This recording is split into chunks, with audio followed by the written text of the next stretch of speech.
नमस्कार, मी सुवार्ता शिरसाट. मी लिहिलेली आजची ही कविता आहे. काय सांगू सके तुले पूर्वीच्या बाईची दैना. दैना म्हणजे अवस्था. स्वातंत्र्यपूर्व काळात महिलांची काय अवस्था होती ती मी या कवितेत वऱ्हाडी भाषेमधून व्यक्त केलेली आहे. की काय सांगू सके तुले पूर्वीच्या बाईची दैना. काय सांगू सके तुले पूर्वीच्या बाईची दैना. बाई होती माणसाच्या पायातल्या वायना. वायना म्हणजे चप्पल. माणसाच्या ताटाखालचं बाई होती मांजर.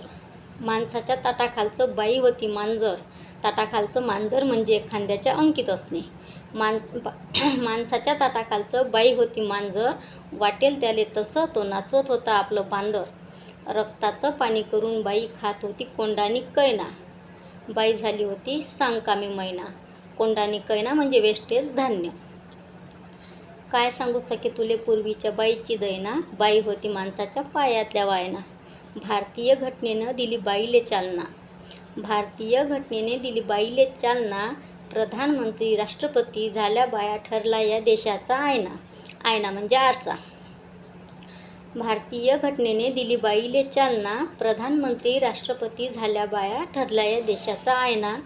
सांगा आजही सफल पुरुषामागे बाईच आहे ना. पूर्वीच्या माणसाला काऊन या बाईची कीव येईना.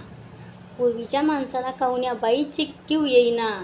सुवार्ताने लिहिली हकीकत ही नाही कथा नि काय ना.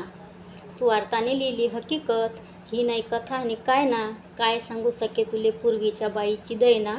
बाई होती माणसाच्या पायातल्या वायना. बाई होती माणसाच्या पायातल्या वायना. धन्यवाद.